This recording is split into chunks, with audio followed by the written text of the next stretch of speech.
Madam President, distinguished guests, ladies and gentlemen, the Prime Minister.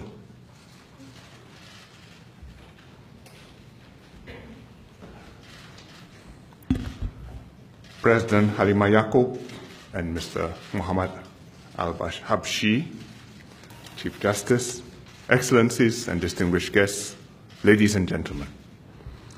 We are here this evening to witness the inauguration of Madam Halimah Yacob as the 8th President of the Republic of Singapore. Madam President, congratulations on your election.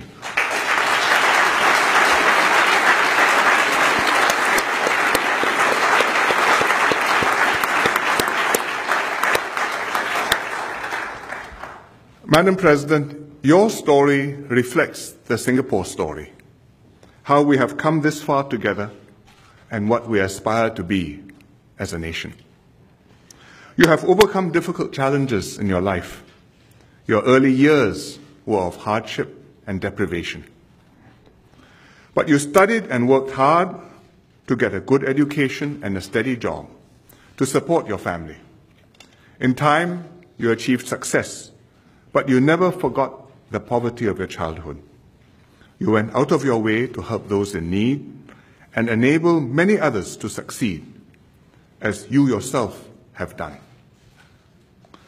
Your life story symbolizes the sort of society that we aspire to be and reminds us that the Singapore story is one of hope and opportunity. In Singapore, no matter where we begin in life, if we work hard, we will have ample chances to do well. And when we make good, we have a responsibility, in turn, to help others around us. Madam President, you bring to the Presidency a heartfelt concern for your fellow citizens, a strong sense of duty, and a sterling record of public service. As a unionist, you championed workers' interests. As a social activist and community leader, you cared for the underprivileged and groups in need of special help. As a Member of Parliament, you worked with residents to solve their problems and brought people together to build a community. As a Minister of State, you worked with youth groups to engage their energies and idealism, improved childcare services to support working mothers, and enhanced support for the disabled by setting up the Centre for Enabled Living, which later became SG Enable.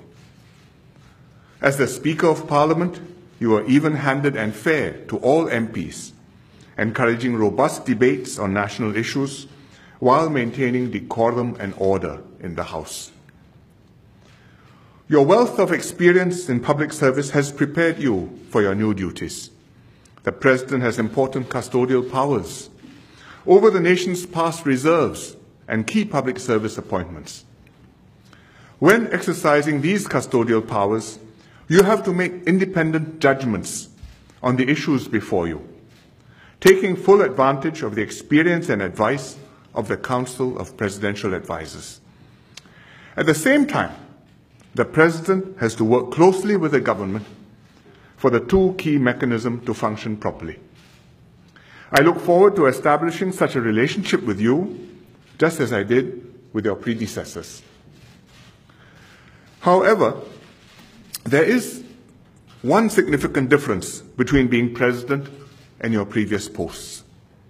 Hitherto, you have been fighting the good fight in the unions, in the political arena, in the governing party. Now, as President, you have to be non-partisan and above the political fray.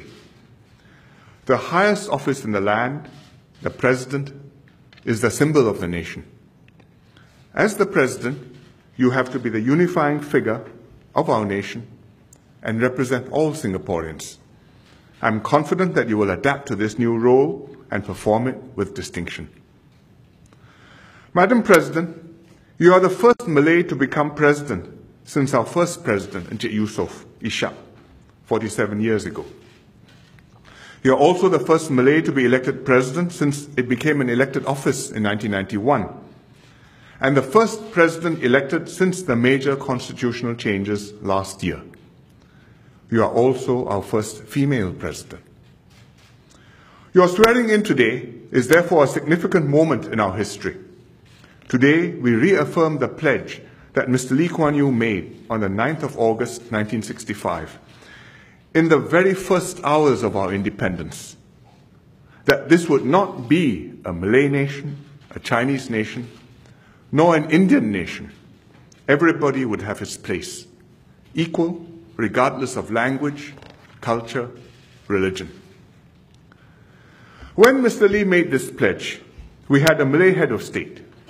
President Yusof Ishak symbolized visibly that though we had been forced out of Malaysia, primarily because we were a Chinese majority city, independent Singapore would never in turn suppress its own non-Chinese minorities. We chose the nobler dream, a multiracial, multi-religious Singapore. Madam President, half a century later, you symbolize visibly that Singapore will persevere with this dream. This has become all the more urgent considering the trends in our region and the rest of the world. In an age when ethnic nationalism is rising, extremist terrorism sows distrust and fear, and exclusivist ideologies deepen communal and religious fault lines, here in Singapore, we will resist this tide. Here, the majority will make extra efforts to ensure that minorities enjoy equal rights. That is something special, precious, and fragile. That's why we make sure that Parliament always has representatives from all ethnic groups. And now we will regularly have a head of state, the symbol of the nation, who can look like President Benjamin Sheares, who was a Eurasian, President S.R. Nathan, who was an Indian, President Tony Tan, who was a Chinese, and President Halimah Yacob, a Malay and a woman. Indeed, that was the compelling reason the government amended the Constitution last year.